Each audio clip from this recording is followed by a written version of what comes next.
Hi, everyone. Thank you so much for coming today. I'm really excited to be presenting. My name is Emily Hickey, and I am a research scientist here at the Waisman Center. And I will be presenting today on the impact of the Great Recession on autistic adults and their mothers. And so I'm relatively new in my role here at the Waisman Center, but you might recognize some of my co-authors who I've listed here, Leanne DeWalt, who's in the room today, and Marcia Malik has been the PI for this study for many, many years. So you might recognize some of those names. And there are also maybe some individuals here in the room who have participated and provided data for this study. So thank you so much. And we're so glad to have you all here to go through this with us today. So first, I'm going to go through a little bit of background on the Great Recession and its broader societal impact. And then I will go through some findings from our longitudinal research on the impact of the Great Recession on autistic adults and their mothers. And then I'll discuss some conclusions and lessons learned that may be particularly relevant right now, considering the current COVID-19 pandemic that we are all experiencing.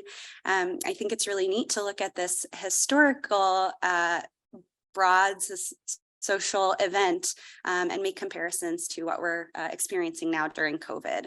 So it's very, very timely, and I'm very excited to present this. All right, so let's jump into some background.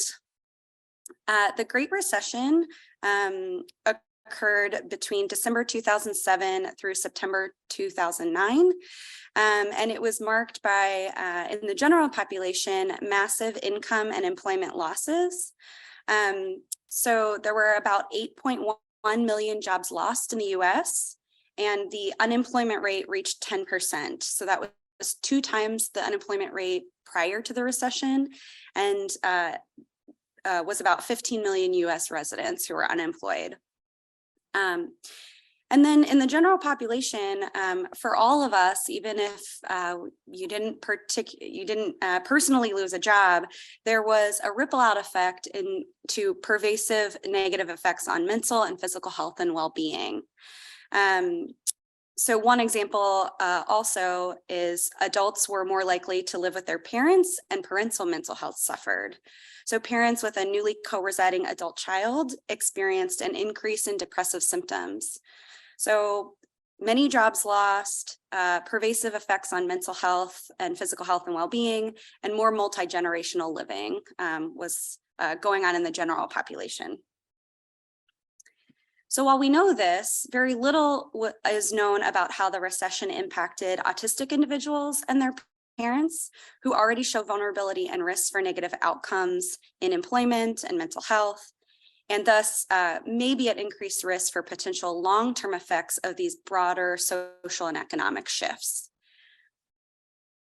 So for the current study, we looked at the impact of the Great Recession on autistic individuals and their mothers, and specifically we looked at variables of physical health, behavior challenges, vocational independence, and current residential status of the autistic adults, as well as the physical health, depressive symptoms, and employment status of their mothers.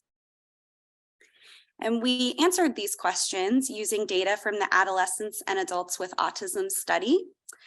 This is a longitudinal study, so we collected data at multiple time points. It began in 1998, and we are currently finishing up the 11th data collection point. So this research has spanned over 22 years and has a relatively large sample of 406 families, and is also unique in that the participants represent a wide age range. For example, the autistic individual was aged 10 to 52 at the beginning of the study, so at time 1 in the study. So as I said, this is a long ongoing study that's been going on for many years. And with one time period in progress. So other time points have included other types of data. We're going to be zeroing in on some of the main data collection points that you see here in blue. So we zero in here on the first 14 years. Again, it's very appropriate. We have 4 time points before the recession and 4 time points after the recession. So it makes for a really nice comparison that we can see changes around this huge societal shift. I also want to point out that at time 1, there were 96% of the sample was mothers and their autistic children. So while other time points have included data from other family members, for the current study, we focused on mother-only data, mother and autistic adults, their autistic adult children. All right, so now let's get into some findings from the longitudinal study of the impact of the Great Recession on autistic adults and their mothers. First, here's a little bit more about our sample. At the first time point, autistic individuals averaged 22 years of age, although again, as mentioned, there was a wide age range. Approximately 3/4 were male, and about 2/3 had a co-occurring intellectual disability. Mothers ranged in age from 32 to 82 years with an average age of 51. 93% were white, non-Hispanic. Just under 1/2, 45%, had an associate's or bachelor's degree, and 3/4 were married. We had a wide range of socioeconomic diversity in our sample, with a yearly household income from $5,000 to $70,000, more than $70,000 a year. That was in 1998. And the mid-range was from $50,000 to $60,000 per year. So across the 8 time points, we measured the physical health status of the autistic adults. So this was on a range from 1 to 4, poor, fair, good, or excellent.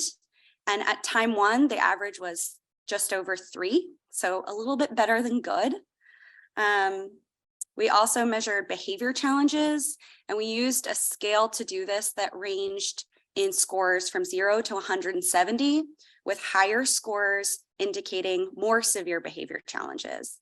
So when we say behavior challenges, one example is repetitive behaviors on this scale. This scale also has a clinical cutoff of 110. So anything 110 or above is considered within a clinical range. The time 1 average for our sample was just over 115. We also measured the vocational independence of the autistic adults with the vocational index, which was actually developed here at the Waisman Center. And this index is a scale of 1 to 9, with higher scores indicating higher vocational attainment. The time 1 average for our sample was just over 4.5, and that corresponded with agency-based employment, so about at the mid-range of this particular scale. We measured the residential status of the autistic adult, so whether they were co-residing with their mom at home or not co-residing, living outside of the home. At time 1, 65% co-resided and 35% were not co-residing.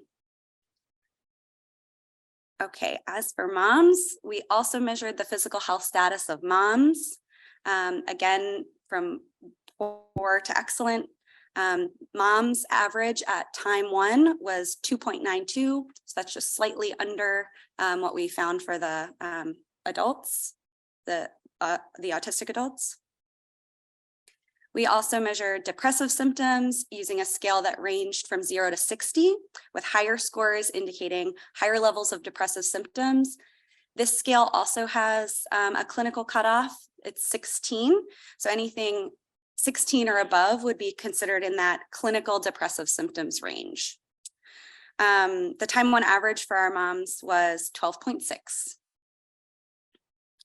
And lastly, we measured the employment status of moms, unemployed, employed seasonally or part-time, or employed full-time. At the first time point at the beginning of the study, 34% were not employed, 30% were employed seasonally or part-time, and 36% were employed full-time. And so what we did for this study is we took all of these variables at every time point. So we have the 4 time points that occurred prior to the recession and the 4 time points that occurred after the recession. And what we were interested is in seeing if right at the recession at that red line, whether there was a change in these variables, but also because we have multiple time points, we can see if there was a difference in the trend, or sometimes we might call the slope. So if something was increasing, did it continue to increase, or did it sort of remain the same? Did that line remain the same? So one example, just for example, we have the physical health status at each time point. So you can see it remains right around 3. And we can test each of the variables statistically to see if there's a significant difference pre and post recession. So just to give you a little preview of the results before we dive in a little more detail, our results showed 2 patterns. One, for 3 measures, there was a statistically significant change. So that was for adults' behavior challenges, adults' residential status, and mother depressive symptoms. And then there was another pattern of stability or no change. And we saw that for adults' physical health, adults' vocational independence, mother's physical health, and mother's employment. So I'm going to dive in a little deeper to those variables where we saw statistically significant change. So for adults' behavior challenges, as you can see in this graph here, on the horizontal axis at the bottom, we have those 8 time points. So times 1, 2, 3, and 4 were before the recession. That dotted line is when the recession occurred. And then time points 5, 6, 7, and 8 are after the recession. On the vertical axis on the side, we have the behavior challenges. So again, just reminding that a higher number is more severe behavior challenges. So we can see behavior challenges were decreasing before the recession. So we can see that line decreasing. And then at the recession on the dotted line, behavior challenges became significantly more severe. So you see there's a little jump in that line. That was a statistically significant jump in behavior challenges around the recession. And then following the recession, there was a change in the trend of behavior challenges. So behavior challenges were no longer decreasing. And you can really see the difference in those lines on this particular graph. So here we have adults' residential status. This graph is structured the same way. We have time on the bottom. Now we have residential status on the side on the vertical axis. So higher on the graph would be not co-residing or living at home. Lower would be living separately from their mother. So you can see in this graph, leading up to the recession, there was a trend of an increasing amount of autistic adults living separately from their mothers before the recession. And then after the recession, the increasing trend continued, but it slowed. So it wasn't quite as steep. And that was a significant change in that trend. Right at the recession, there wasn't a significant jump in residential status. There wasn't a significant change right at the recession, but the trajectory changed. Okay, and finally, we have mother depressive symptoms. The significant change that we saw here was right at the recession. So leading up times 1 to 4, it was relatively stable, the depressive symptoms, slight decreases, but not significantly decreasing. And then at the recession, depressive symptoms became more severe. You can see that jump right at the dotted line. However, overall, the trend in depressive symptoms didn't change. So you can see those lines are kind of similar. There wasn't a change in the trajectory or the trend, but there was that jump right at the recession time point. And to review, as I previously mentioned, there was no change in either the level or the trend of physical health status of the autistic adult or their mothers. autistic adults' vocational independence, or mother's employment status. So these are the things that remained the same. We didn't see any changes. Okay, so let's talk about some conclusions and what we could potentially learn that might be relevant to COVID-19. So overall, our findings showed two patterns. First, some areas of vulnerability, and then also some areas of resilience. So one of the areas of vulnerability that we saw was in mental health. So autistic adults' behavior challenges became more severe and no longer decreased in the years following their recession. Also, mothers' depressive symptoms became more severe following the recession. Another area we saw was in residential status. So the trend for autistic adults to live separately from their mothers continued, but it slowed. So we're seeing more multi-generational living, more living at home of autistic individuals in the years following the recession, or slowing down and people launching and moving. But there's also these areas of resilience, which are really important. For both autistic adults and their mothers, we saw no change in physical health or the vocational and employment status of autistic adults or their mothers. So these are areas of resilience in that even in the face of this difficult societal and economic change, individuals in our sample maintained their physical health and vocational and employment status. And so this paper is really relevant to COVID-19. COVID-19, very similarly, is a time of uncertainty. We're experiencing many social shifts, economic shifts now. I think it's important to point out that COVID-19, we're still kind of in the thick of it, and it's already lasted longer than the period of the Great Recession. So it's very possible that some of the changes that we saw from our findings may be relevant today, and we just don't have the data yet on 5-10 years past COVID, because we're still kind of in it. So what we learned from our study was the importance of maintaining a service safety net. So it was really interesting that we didn't see changes in vocational activities in our sample. And it's very possible that this was because of a service safety net provided.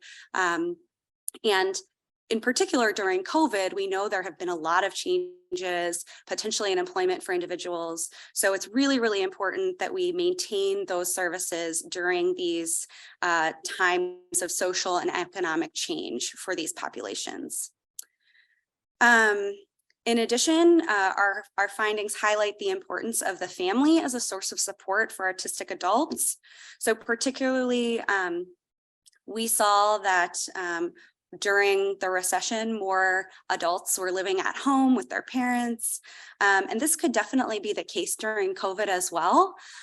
Particularly during COVID, it's very possible that people were living at home.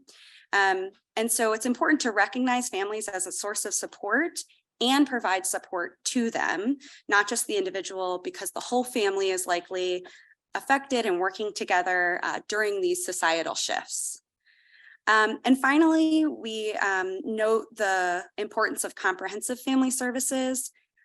So as we documented in these findings, mental health was a vulnerability, and for both autistic adults and their mothers. So it's really important to support the whole family, especially during these times of social and economic change that can be very stressful to all of us.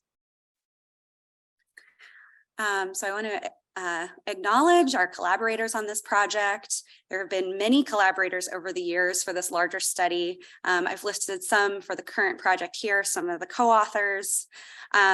I've also listed our funding here, and I want to in particular thank the Autism Society of South Central Wisconsin and the Waisman Center for hosting this event today, and the Friends of the Waisman Center for sponsoring.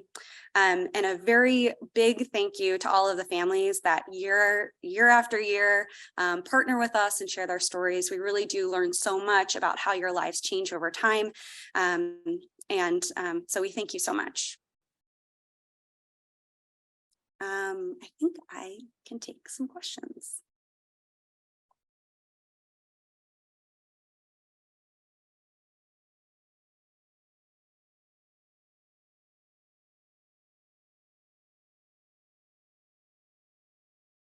And I think people can ask online too.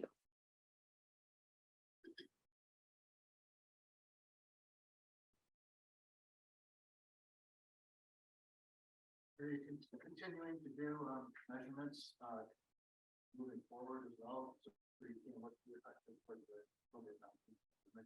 Yes, the question was, are we continuing to collect data so that eventually we can look at the COVID-19 pandemic?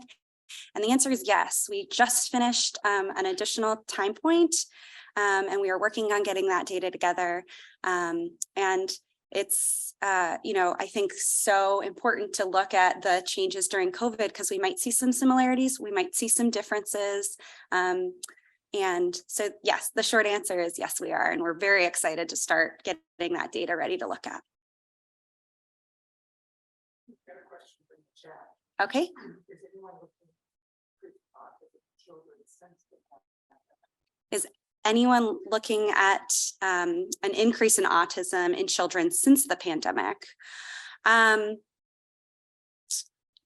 Gail might be a good person to ask that. She's presenting next. I'm not aware. I know that at the start of the pandemic, it was difficult to adjust and difficult to continue to screen for autism. So I'm not sure about the numbers, but I know that it was hard to get autism diagnostic services. So I can imagine that the numbers were up and down, but I would be really interested to hear Gail's question. So make sure you ask that one again. Gail. Oh. I just wanted to know if you were going to add more questions now so that you can get more picture related to the pandemic, or if you'd like to use the same questions. That's a really great question. I know we at least want to include the same questions so we can see these changes. We are asking, detailed questions about, stories about, so for example, COVID comes up in a lot of ways. So for example, if we ask about things like employment, people often will share because of COVID. And in particular around employment, we're asking questions of, up until 2020, did COVID impact your employment? And then after 2020, so we're asking, even though it's been a couple of years, we're asking specifically to report on pre-COVID and post-COVID. So I think that's really important. We're not asking COVID specific questions. So for example, if people chose to get the vaccine or things like that, we're not asking that directly. But in interviewing families, a lot of families are sharing that information. So it'll be interesting to see once we have that data, what we're learning.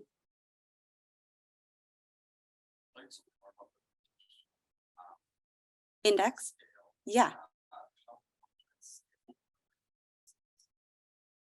Yes, the question was about the vocational index and how we quantify employment status for autistic adults. There's a couple of variables that come into play. So first, the sort of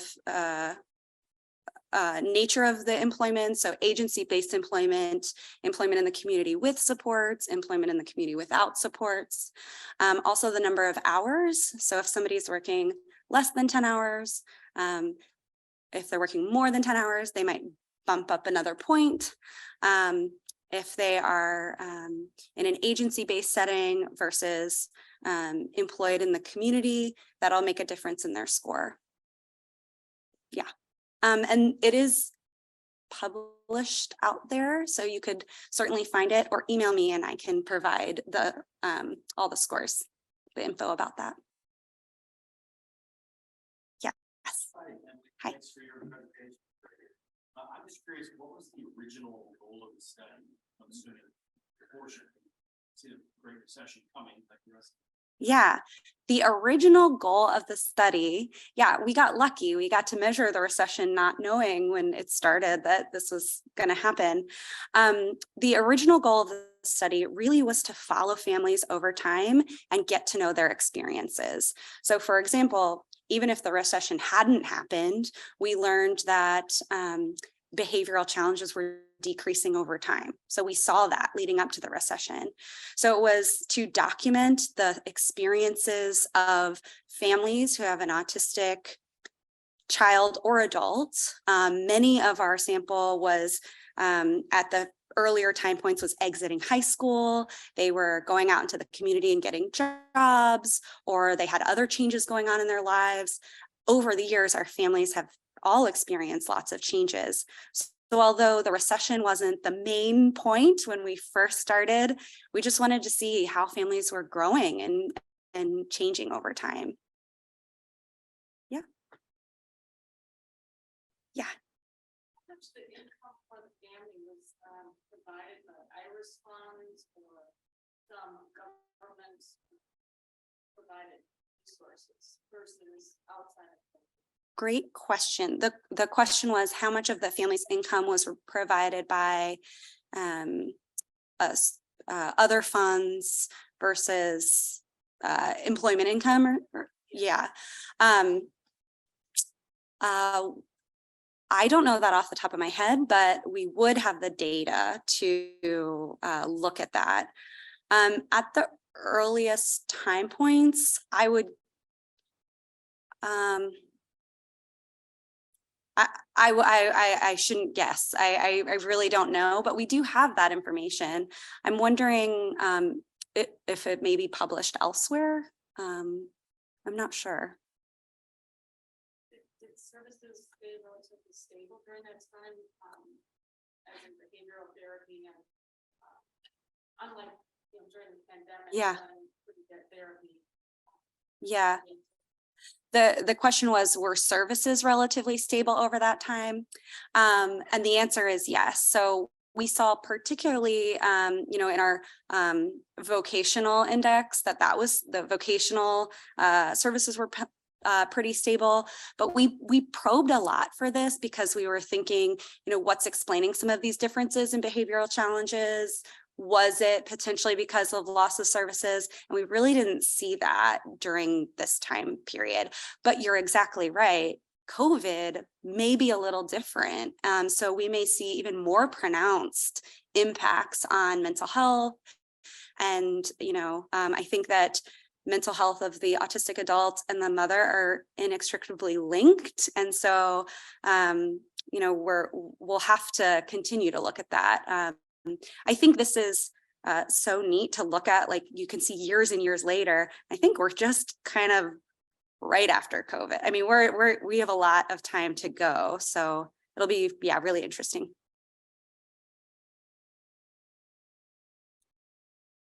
Yeah.